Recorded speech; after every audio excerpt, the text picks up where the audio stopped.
Thank you so much, station engineer Eli, and happy Easter to you too, Passover.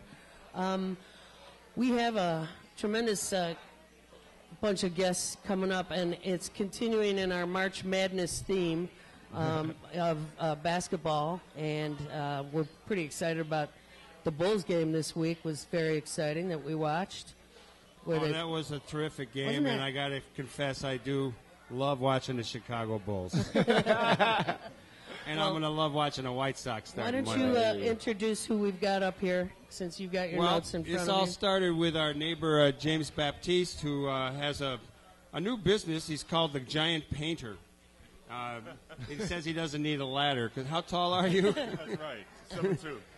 And, we got to know you in the last couple of years. You moved into the neighborhood. I think you played at Whitney Young and then played at Bradley. Right. We're always anxious to meet progressive athletes. Absolutely. And you showed up the other day, a little while ago, and you talked about a new organization you're involved with called Basketball Schools of America. And you said that you were working with Craig Hodges, and I knew that name rang a bell. That's right. And so I've done a little research since, and not only were you the hottest three-point shooter and won 2 Super Bowl rings with the Bulls, but you also turned out to be a child of the movement. Absolutely. A politically conscious guy. How about telling us a little bit about yourself and some of the issues that have affected you, and then we'll get a little bit later to the program that you guys are working on. Well, first of all, I want to thank God for blessing us to meet in a peaceful environment. For me, I was born in Chicago Heights, Illinois. I was born as a child of the movement, and as far as my mom was a secretary for the Civil Rights Organization in the Chicago Heights, so I was at all the meetings and all that kind of stuff, and then I had a chance to go to Long Beach State and study black studies. So for me, it was a consciousness that was born when I was younger, but at the same time I had a chance to study it later on in life, and then to see the impact that sport could play in trying to change the condition of people. And for me, it's a natural extension of being able to be part of the community and not, pull yourself away once you get an opportunity to play professionally. And I think that's what's going on today, is that it's a conscious movement that's going on, and I think athletes and entertainers have to be a vital part of that. Yeah, we just had Dave Zirin, who is a hell of a sports writer. He writes for The Nation and for The Progressive. He has a number of books out. His first book out, What's My Name, Fool, which was about Muhammad Ali and other progressive athletes, right, including our pal Dave Megacy, who played with the St. Louis Cardinals football team, worked for the NFL players, and is the president of Athletes United for Peace, a group we're involved with. Right. I didn't know a lot about your political activities, but Zirin told me when he was here that you had gone to the White House with the Bulls, you had worn a dashiki, and you had handed George Bush the First a letter. Absolutely. I love you for that. And that's so what happened? Can you tell us what happened when you slipped him that note? Well, the biggest part of it is, I think, people looked at me going to the White House in October 1st, 1991. They looked at that day, but they didn't see the previous playoffs. I wore dashikis for every game during the playoffs, so it wasn't anything new to any of the people in the organization. It was new to the national media. Right. So when we got there, so many things absolutely. So for me, the night before we went, I wrote a letter asking the president to consider the issues of poor people, people who are disenfranchised, people who want to do something but they don't have the wherewithal to do it. And for us being champions, I thought it was important for us to, like you said, Muhammad Ali was my hero growing up, so it was important for me to try to do whatever I could to champion the cause of those who can't champion their own. And, like I said, growing up in Chicago Heights in the projects, the only way I would get a chance to go to the White House is to win the championship. And that being the case, I wanted to make sure I made the most of my trip and let the president know, not from any disrespect, but from the spirit of peace. And that's the spirit in which I came to him. It was his peace, and it wasn't anything. And when you look on the Internet at the trip itself, there's so much speculation, so I'm writing a book about it right now. Well, one of the other things that happened was you didn't get to play in the NFL the NBA after that. Right. And Phil Jackson said that usually when they cut a player, they get a lot of requests from others.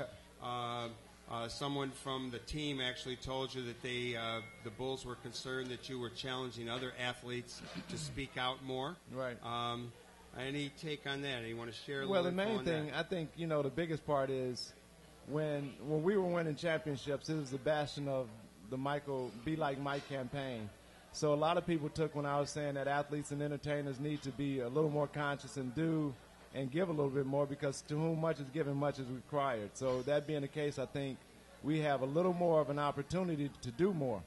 So the Bulls organization and the NBA took that as a direct threat as coming at Michael and asking Michael to do what I was doing in the community, and that wasn't it at all, because my opinion is that everybody, you come to consciousness at your own space and time. It's an individual thing, and it's an individual choice. And I can't tell anybody how to spend their money or how to spend their time. But I feel as though through the movement, everybody who's earning millions of dollars, whether you be an athlete or an entertainer, somebody sacrificed for you to be able to do that. And they played the ultimate sacrifice, whether it be them being ostracized from being able to work or them being actually murdered for them standing up. So I didn't think it even then it's not really a choice, it's an imperative more than anything. But it's interesting. You challenged these guys who have so much power, so but much I think, money. I think it's a perceived power. I know. And the biggest Yes. part is that as long as people perceive it to be power and not what it really is, it's more of it's almost like somebody has a cocked fist over your head saying that if you don't do it this way, there's only one way to do this thing, and it's our way. And the question becomes, who is our? Who is they? Who are we? Who are they? And that's the whole thing. People are afraid to act because they may show up at your door. Bingo. Right. People are afraid to act because they may come take you out. The biggest part of us is that we have put more emphasis on dollar than people. And that the gold is in the human. And now it's been totally turned around where we look at it as the dollar bill almighty. And that has to change. Truth, brother.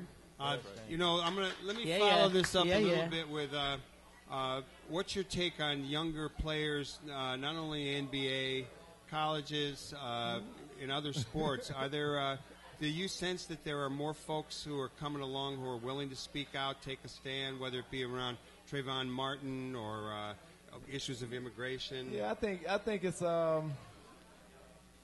like this. Athletes who are becoming professional, they're becoming professional younger. They're not studying. So I came in the league in 1982. The team that I came on, the San Diego Clippers, there was only one player on that team that went to the draft early. Everybody else was a 4-year college. You went to college for 4 years, and then you got your chance to go to the league.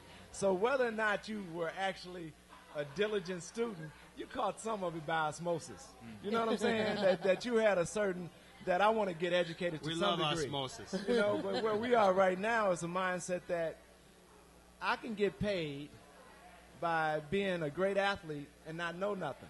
So some of the expectations we have of our athletes and entertainers, I think, are far-fetched because they haven't studied the movement. They haven't. So I can't expect a LeBron James to think in terms of changing the condition on a critical level because you haven't studied it.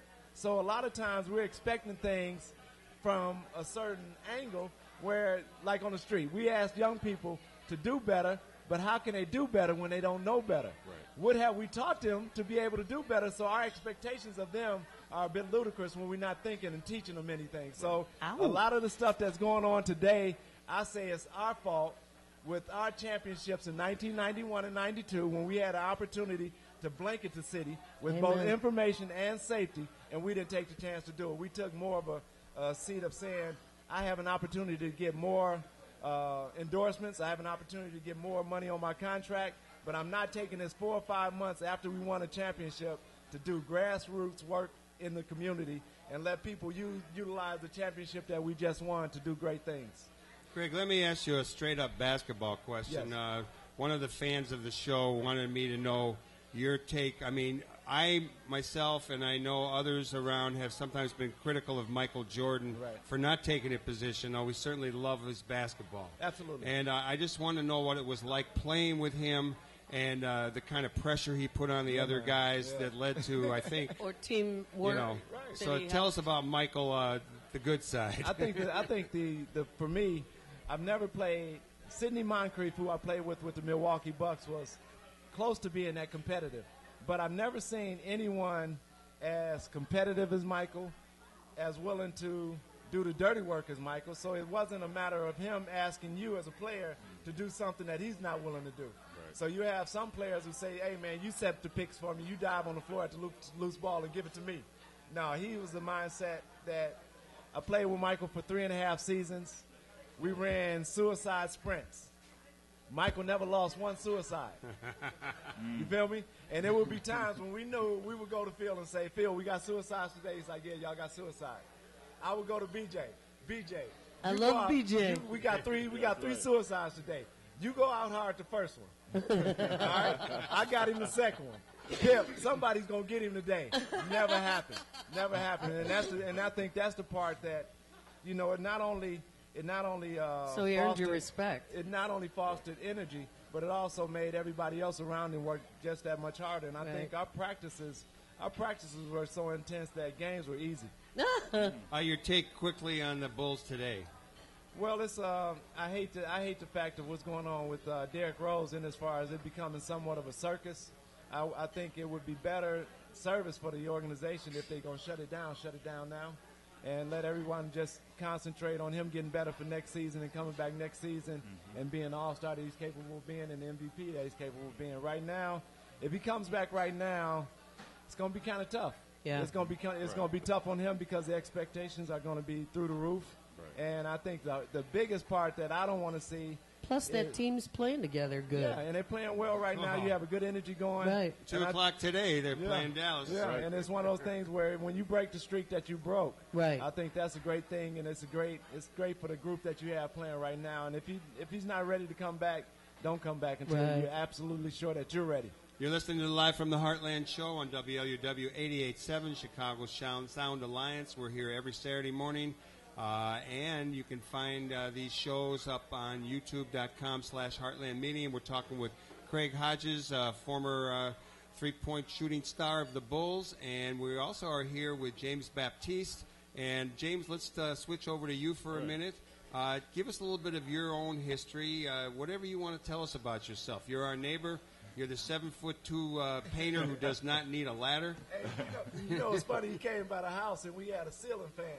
And he walked past the ceiling fan, and it was right out like, oh, man. You know what I'm saying? Watch your head, brother. Yeah. Well, I've done a lot of reflection in my life, you know, and again, I've lived 39 years here in Chicago, and I'm happily a person who was brought up in Chicago in CPS organizations and schools, and I've worked hard, you know, throughout my life to attain what I've been able to be afforded. And I've spoken a lot about how kids nowadays have access to many resources, but they have not been given many. They don't take the initiative to take advantage of a lot of the resources that are made available to them. We have an opportunity right now to take the momentum that is out there from these grassroots roots movements of trying to nurture our children and to nurture our organizations from the ground up. And those organizations and people who are willing to put in the time and dedication to the kids.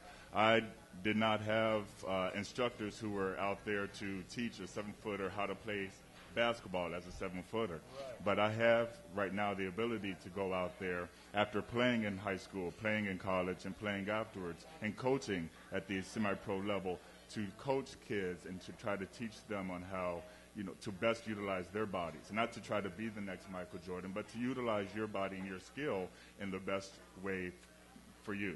So right now, that's where I put a lot of my effort and my time in, and I'm very happy and proud to be part of the Basketball Schools of America because they are providing a benefit to not only the